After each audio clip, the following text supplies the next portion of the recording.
नमस्कार.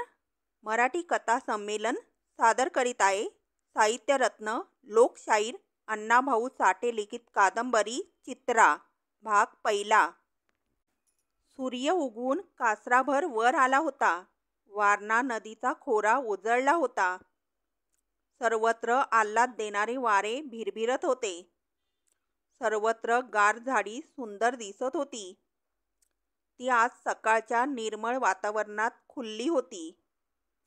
जिकडे तिकडे आनंदी आनंद वाटत होता. पाखरे चिवचिवत उडत होती. कावळे ओरडत होते. रागूंचे कळप उडत दूर जात होते. कुपाटीवरच्या चिमण्या आपली चिमुकली डोकी नाचवीत होत्या. समोर पन्हाळगड निश्चिल उभा होता. त्याची भव्य आकृती त्या खोऱ्यात आपले श्रेष्ठत्व गाजवीत होती. गडावरची घरे दिसत नव्हती. धुराने ती झाकली होती. पन्हाळ्यावरून गडबडत आलेला ओढा सातव्याला वळसा घालून सातवे गावापासून 2 मैलावर असलेल्या वारणा नदीत लवंडत होता. सातवे गावापासून जवळच गाव पाणवठा होता. त्याच्या दुर्तफा हिरवळ नि हिरवी झाडी दिसत होती. जवळच सातवे गाव गप्प चिप्प खडे होते. आज सकाळी पाणवठ्याला लोकांची गर्दी झाली होती. पुरुष कावडी घेऊन जात होते. त्यांच्या कावडीचे करकरणे त्यांच्या चालण्याच्या ठेक्यावर तालबद्ध चालू होते. स्त्रिया आपल्या घागरी भरून जात होत्या. झऱ्याच्या सभोवती गर्दी झाली होती. चित्रा उभी होती. तिला घरी जाण्याची घाई झाली होती. चित्राचे सासू सासरे वृद्ध अवस्थेत मरायला टेकलेले होते. ते तिची वाट पाहत होते. आणि तिचा नवराही आज 15 दिवस भयंकर स्थितीत पडून होता. त्यामुळे ती खिन्न होऊन उभी होती. तिचा चेहरा उदास दिसत होता. जणू जन्मात तिने कधी आनंद माहीत नव्हता.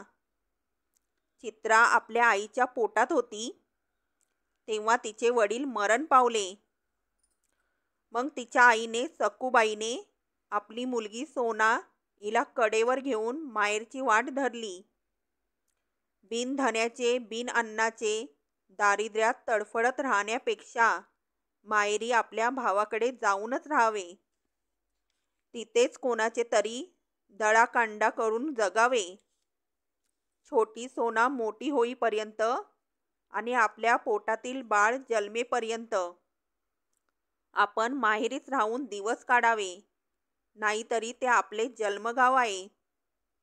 तिथे आपला भाऊ आहे. तो आपल्याला दूर लोटणार नाही.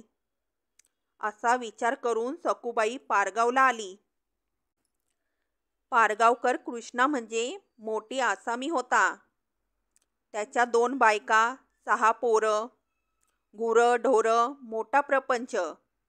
त्यातच त्याची बहीण सखूबाई आली. काही दिवस एकत्रच सर्वजण राहिले. पण पुढे जमेना. मग घरासमोरच एक सपार बांधून दिले आणि सखूबाई त्या सपरात राहू लागली. त्या सपरात सखूबाई बाळंतीण झाली. तिला मुलगी झाली. लोक तिला चित्रा म्हणून हाका मारू लागले. कारण ती मुलगी एखाद्या सुंदर चित्रासारखी देखणी दिसे. तिचे नावच चित्रा पडले. पुढे सोना आणि चित्रा एकापाठी एक अशा वाढू लागल्या. दिवसापाठी दिवस जाऊ लागले. सखूबाई 2 मुली घरात ठेवून लोकांचा रोजगार करू लागली. कुणाचे दळण, कुणाचे घर सारवावे, कुणाच्या शेतात भांगलावे. जे मिळेल ते काम करून त्या मुलींना घासभर अन्न देऊ लागली. परंतु एकटीच्या मजुरीने 3 पोटे भरणे कठीण होत होते. 2 मुली अन्न अन्न करून सखूबाईला हैराण करू लागल्या. ती वैतागून गेली. तिने शेवटी भावाला सांगितले, मला ह्या 2 पोरींना पोसणं कठीण झालंय. मला हात लाव. काही दिवस कृष्णाने तिला मदत केली. पण तो तरी काय करणार. तो स्वतः कधीच काम करीत नसे. त्याच्या 2 बायका राब राबून त्याला आणि 6 मुलांना पोसत होत्या. आपला नवरा ऐतोबा बसून खातो तो खातो, वर बहिणीला देतो. हे जेव्हा त्यांच्या लक्षात आले तेव्हा त्या पिसाळल्या आणि घरात हमरीतुमरी सुरू झाली. सखूबाई 2 पोरींवर रानपण घालू लागली. परंतु तिची मेहनत 3 पोटांना अपुरी पडू लागली. त्यांचे हाल होऊ लागले. एकटीने मिळून मिळवायचे तरी किती? स्वतःचे धुडतं कापड, मुलींना झगापरकर, तेल पाणी आणि पोटाला अन्न. ती हैराण झाली. घरात नाचारपण नाचू लागले. कापडाची गाठ पडणे कठीण झाले. पोरींनी मातीत धुरळ्यात लोळत बसण्यापरास त्यांनी शाळेत जाऊन बसावे. म्हणून सखूबाईने सोनाला आणि चित्राला शाळेत घातले आणि आपण मजुरी करू लागली. 8 वर्षाची सोना आणि 4 वर्षाची चित्रा शाळेच्या येरझाऱ्या घालीत होत्या. सखूबाई कष्टाचे डोंगर उलटीत होती आणि दिवस येत होते आणि जात होते. दिवस जात होते, महिने जात होते, वर्ष जात होती. सोना वयात आली. ती केळीच्या कोंबाप्रमाणे रसरसली. लोक तिच्याकडे पाहत राहू लागले. आणि चित्राई तारुण्याच्या चौकटीत उभी होती. सोनाचे आणि चित्राचे तारुण्य त्या दारिद्र्याच्या खाईतही फुलत होते. आणि सखूबाई दुःखाच्या वणव्यात सापडली होती. ती चित्राच्या जन्मापासून आज 18 वर्ष कष्ट करीत होती. तिला कष्ट करणे जड जात होते. ती मधून मधून आजारी पडत होती. तिला दमा लागला होता. ती क्वचित बरे असले तर रोजगाराला जात होती. वृद्धापकाळामुळे तिच्यावर निरनिराळे रोग घिरट्या घालीत होते. म्हणून पोटाची सर्व जबाबदारी सोनावर आणि चित्रावर येऊन पडली. आता त्या दोघी बहिणी लोकांचा दळणकांडा करीत होत्या. त्यांचे तारुण्य, सुंदरता दारिद्र्याच्या चाकाखाली चेंगरली जात होती. आणि गावगुंड तर त्यांच्या मागे हात धुवून लागले होते. बैरी ससाना चिमणीवर झडप घालण्याची वाट पाहतो तसे ते सोनावर झडप घालण्याची वाट पाहत होते. रोज कुरापती घालून पाडून बोलणे, डोळे मिचकावणे हे नित्याचे झाले होते. आणि आळीतील लोक सखूबाईला दोष देत होते. काय बाई, पोरीची उमर जळू लागली. त्यांच्या तोंडाकडे बघवेना. पोरींना तट करून नजर लागल. अशा पोरीसनी हिनं नाही का कुठंतरी देऊन टाकावं. माणूस खात्या गवानीला जनावर बांधतं तसं एखादी चांगली जागा बघून जर त्या सखूबाईनं पोरी दिल्या तर काय होईल. जातील एखाद्या दिवशी कुणाचा तरी हात धरून, तवाच डोळे उघडतील हिचे. तवर आपलं तिला 2 गडी राबायला सापडल्यात झालं. असे लोक काही वाटेल ते बोलत होते. सखूबाईला हे कळत होते आणि ती मनात झुरत होती. मुलींची लग्ने व्हावी, त्यांनी सुखात नांदावे, त्यांना मुलेबाळे व्हावी असे तिला फार फार वाटत होते. आपल्या तरण्या पोरी रातन दायरीच्या कामाला जात्यात. कुणीतरी हात धरील, आपली आबरू जाईल. जन्मभर मिळवलेली आबरू मातीत मिसळेल असे तिला वाटत होते. पण वाटून काय करायचे. तिचे कुणीच करते माणूस नव्हते. येऊन जाऊन कृष्णाच करता माणूस, परंतु अलीकडे त्याचा मोठेपणा शिगेला पोचला होता. त्याची 2 पोरे करती झाली होती. त्याला पैशा अडक्याकडून बरीच ऊब आली होती. पानाचे तोंबरे चगळत साऱ्या गावाची उचापत करीत बसण्यापलीकडे त्याला काम नव्हते. तो आता सखूबाईच्या भानगडीत मुळीच लक्ष घालीत नव्हता. अरे कृष्णा, त्या पोरी वयात आल्या आता. कुठंतरी जागा बघून देऊन टाक मर्दा, आळीतील शेजारी त्याला म्हणे. तेव्हा तो म्हणे, माणसानं जळलं तर तापावं, मी काय करू? माझ्या डोक्यावरचं ओझं माझ्या मानत बसलंय आणि दुसरं कुठं घेऊ? कृष्णानं पुष्कळ दिवस अशी उडवाउडवी केली. तो सखूबाईवर चिडला होता. सकूने लोकांचा रोजगार करण्यापेक्षा आपल्या घरात काम करावे. 2 पोरींनी आपले पाणी भरावे, त्यांनी आपले ऐकावे, आपण सांगू तसे वागावे असे त्याला वाटत होते. लवकरच सकू पार चिखलात रुतेल, तेव्हाच ती आपलं ऐकेल, तेव्हाच त्या 2 पोरी आपलं ऐकतील. म्हणून तो सकू संकटात सापडण्याची वाट पाहत होता. एकदा त्याची नि गोंदांची गाठ पडली. काय किसना, बरं हाय नवं? नाना, आता माझं लय चांगलं हाय, कृष्णा उत्तरला. अरे पर त्या बहिणीचं कार? ती आता म्हातारी झाली या आणि तिच्या पोरी थोरल्या झाल्या त्या. तवा म्हणलं तू काहीतरी करून त्या पोरीचं भलं कर. गोंदाने सकूच्या बद्दल विचारले. नाना, ती माझी थोरली बहन आहे, पण आज तिचं चालत नाही हे मला दिसतंय, कृष्णा म्हणाला. हो हो, म्हणूनच म्हणलं कुठंतरी बरी वाईट जागा बघून त्या पोरी टाक होगडून, घाल डोसकं. मी दिवस उगवल्यापासनं मावळं परत पोरींचं लगीन जमवीन, पण ही बहनच माझं ऐकना. मग मी तरी काय करू? कृष्णाने सकूबाईच्या विरोधी तक्रार केली. नव, सकूनं काय करावं असं तुला वाटतं? मला वाटतं तिनं आता माझ्या बायका पोरासंग भांडू नये. बाहेरचं काम करण्यापरास आमचं करावं. त्याने आपल्या पानाच्या थुंकीने तांबड्या झालेल्या मिशांवर ताव देत सांगून टाकले. तसं नव किसना, तुझ्या बायका बी काय कमी हाय त्या? अरे भांडण होणार, चालायचंच.